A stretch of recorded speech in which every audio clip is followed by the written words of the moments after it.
Vamos con su directora. Mira. Era comienzos del año 2016.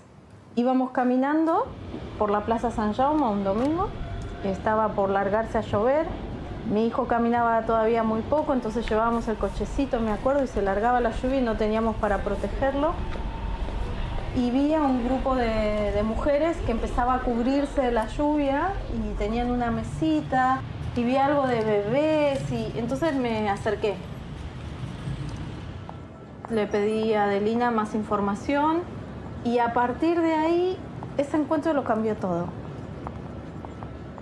Y claro, cuando yo veo a una madre de Madrid, una de Sevilla, una de Bilbao, una de La Coruña, es que todas explicaban lo mismo. Es que era lo mismo, todas explicaban lo mismo a la hora del parto, que ellos se encargaban de todo, que ellos no tenían nada.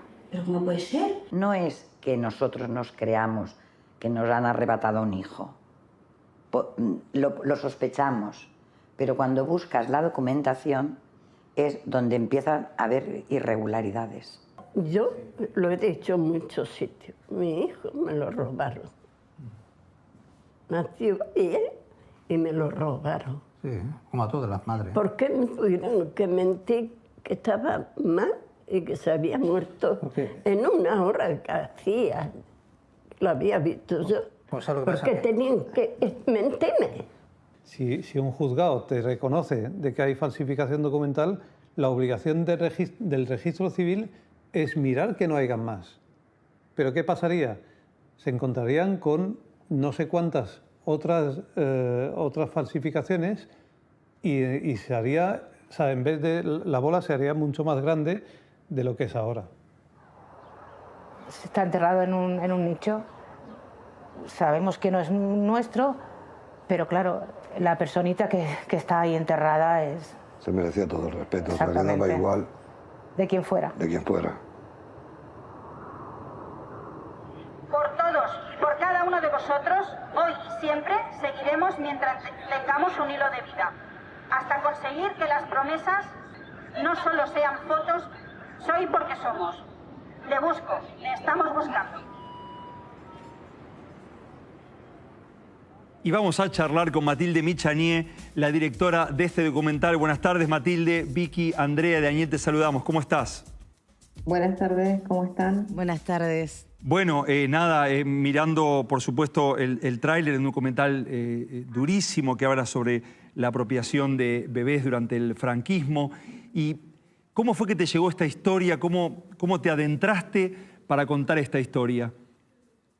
Esta historia la conocí a través de Carolina Escudero, que es argentina, investigadora, y que está acompañando a las víctimas de esos bebés robados Cataluña. Yo la conozco a ella desde hace muchos años y me contó esta historia y a partir de eso, digamos, decidí poder hacer un documental. La historia, digamos, comienza en la dictadura franquista, pero lo más terrible es que se prolonga hasta bien entrada la democracia, hasta los años 90. Y eso es lo que sobre todo trata el documental. Esas víctimas, la mayoría de las víctimas, son víctimas que lo son a partir ya de la democracia. Sus bebés fueron apropiados durante la democracia. Ahora, Matilde, la verdad que es, bueno, por lo que vi el tráiler, ¿no? Es muy conmovedor y además me imagino que los testimonios deben ser durísimos, ¿no? ¿Se sabe, digamos, qué pasó con esos niños? ¿Los tienen otras familias? ¿Otros han fallecido? Digamos que esos bebés fueron apropiados. Como dije en un principio, durante la dictadura franquista era por una cuestión política, digamos, apropiárselos a las mujeres de militancia de izquierda.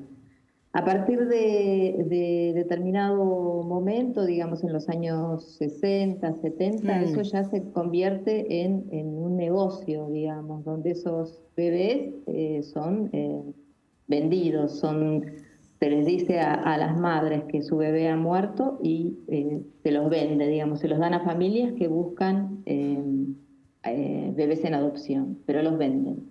Claro. Muchos, digamos, han aparecido muchos hijos biológicos, pero muchísimos no. O sea, no se sabe ni quiénes son, ni dónde están, porque también, digamos, hay una inoperancia por parte de la política y la justicia española. No es como lo que ha sucedido en Argentina. Claro, eso te iba, a preguntar, porque acá, bueno, han desaparecido lamentablemente muchas personas y niños y todavía se siguen buscando nietos y demás, pero se ha logrado, digamos, se ha logrado día a día. Esperamos que siempre aparezca un nieto nuevo.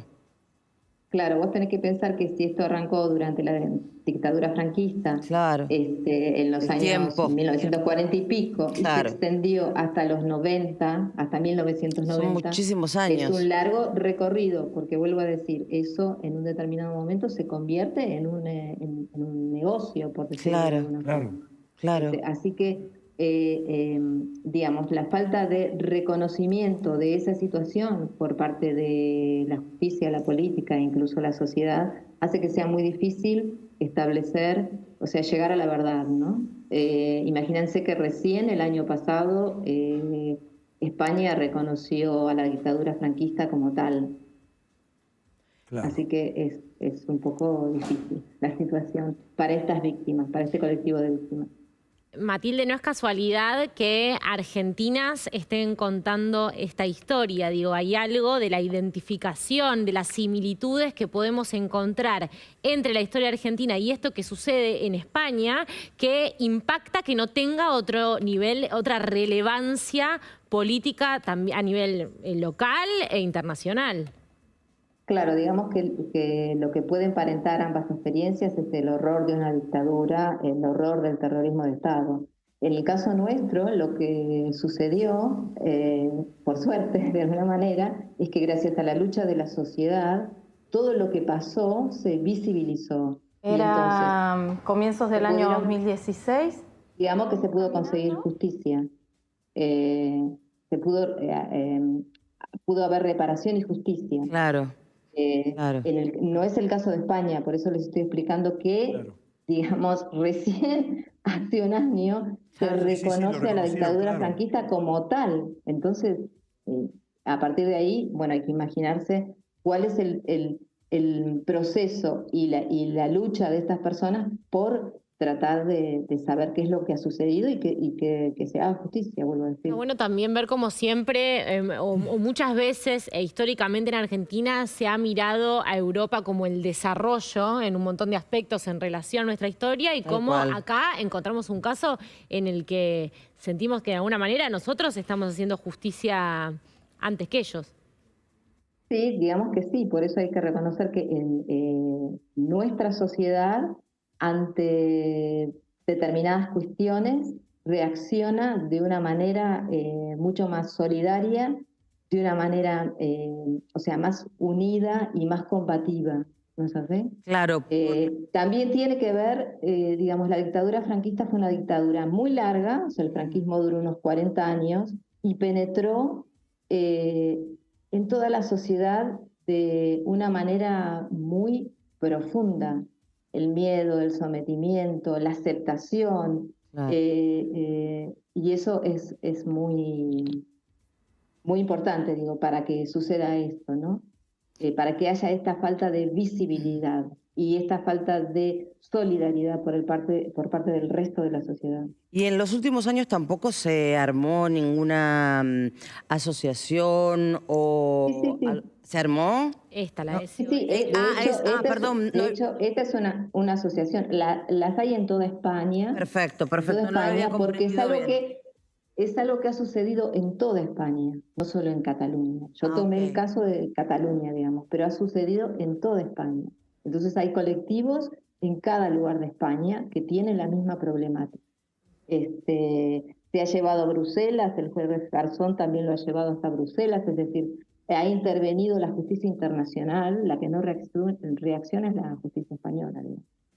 Y Matilde, ¿cuánto tiempo te llevó esta investigación? Digamos, ¿cuánto duró este trabajo? La investigación, vuelvo a recalcar, que es gracias a Carolina Escudero, ¿no? Promedio unos 3 años, que es lo que suele ser el proceso desde que uno desarrolla un documental hasta que lo concluye, unos 3 años. En este caso hubo también demoras porque estaba la pandemia de por medio, entonces todo eso, como sabemos, complicó todo. ¿Qué pasó ayer con el estreno, así en salas? Y bueno, ¿y qué comentarios o repercusiones tenés hasta el momento? Me imagino que muchas personas se están enterando de todo esto gracias al trabajo que vos hiciste, y en otros casos también te deben agradecer por la difusión que le das al tema. Sí, digamos que el estreno fue muy emotivo, porque sobre todo el documental está centrado en los testimonios de las víctimas, y entonces, digamos, eso fue muy emotivo y fue muy esclarecedor para mucha gente. Yo creo que también es muy importante que esto se difunda en el lugar de origen, en España. El grupo de esos bebés robados en Cataluña y otros grupos de España están muy agradecidos, pero bueno, es importante la solidaridad internacional, pero también, como dije antes, el reconocimiento local de lo que sucede. Bueno, acá permanentemente se está diciendo, ¿no? Si dudas de tu identidad, totalmente, si dudas, ¿no? de tus orígenes, si tienes dudas. Exacto. Claro, eso es súper importante también en las campañas, ¿no? Imagínate que, o sea, para ver la diferencia que hay, ni siquiera hay un Banco Nacional de ADN en España. Las familias o las víctimas tienen que hacer todos los trámites legales que implica toda la búsqueda de documentos para cotejar, digamos, lo que sucedió, para comprobar falsificaciones y demás.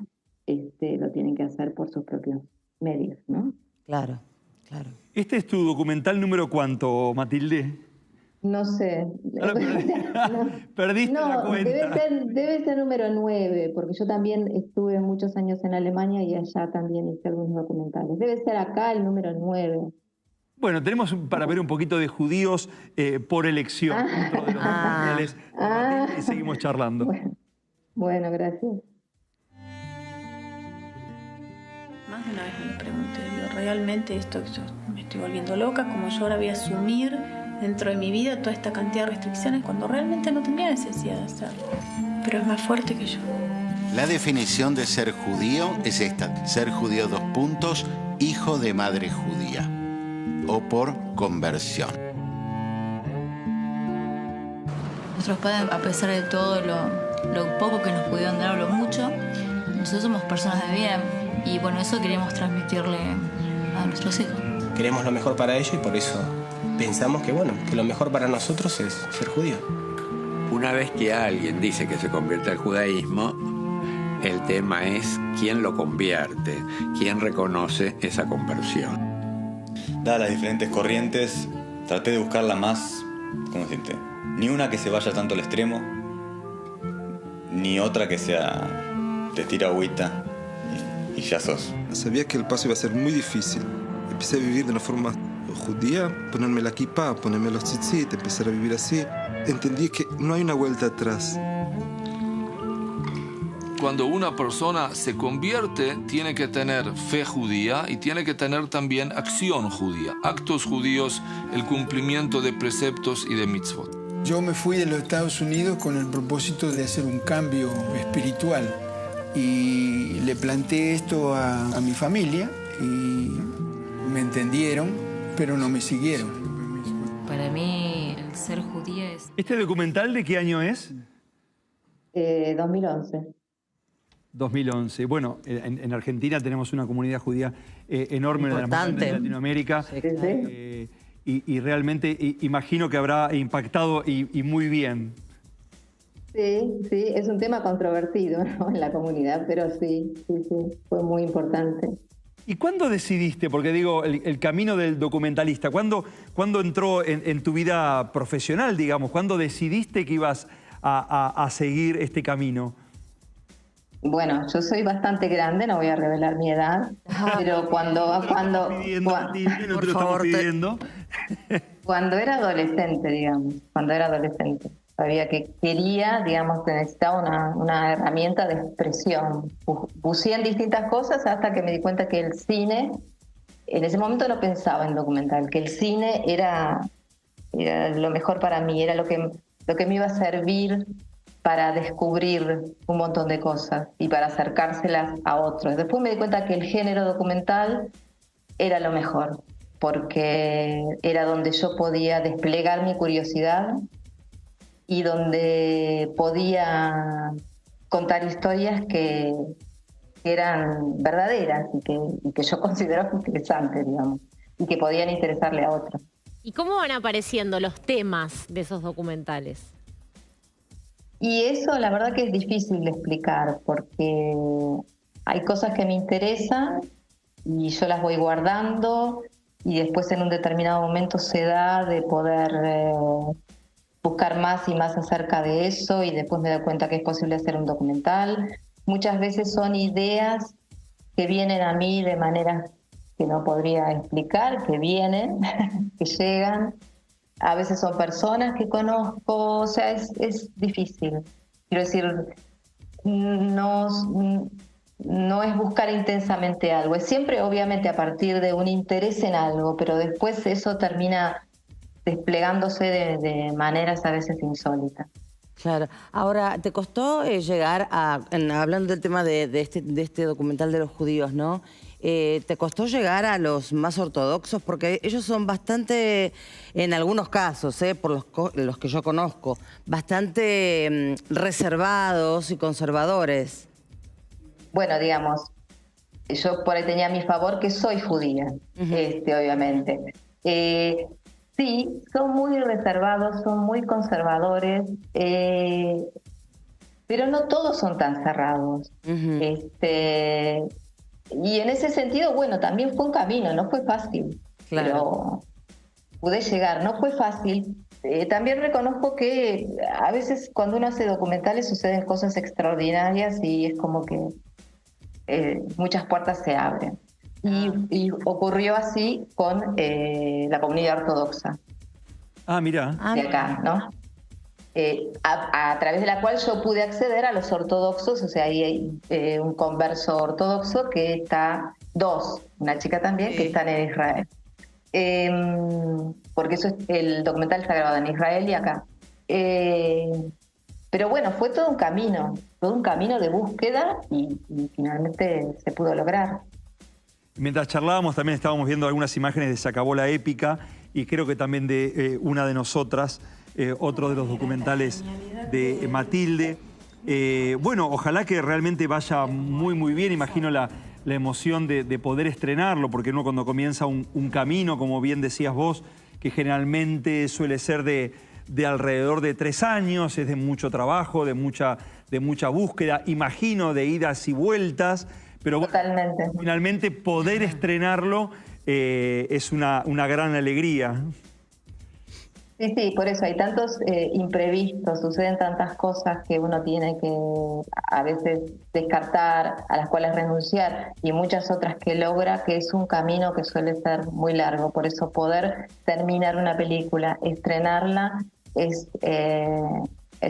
algo muy bueno, digamos. Que te hace muy feliz.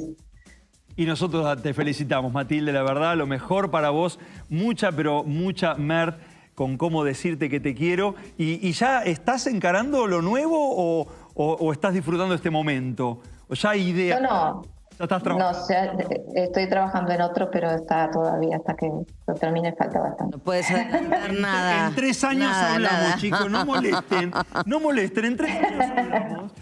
En 3 años lo ven y ahí me dicen. Okay. Matilde, muchísimas gracias por tu tiempo, por charlar con nosotros y por este trabajo realmente que me parece súper valioso. Muchas gracias.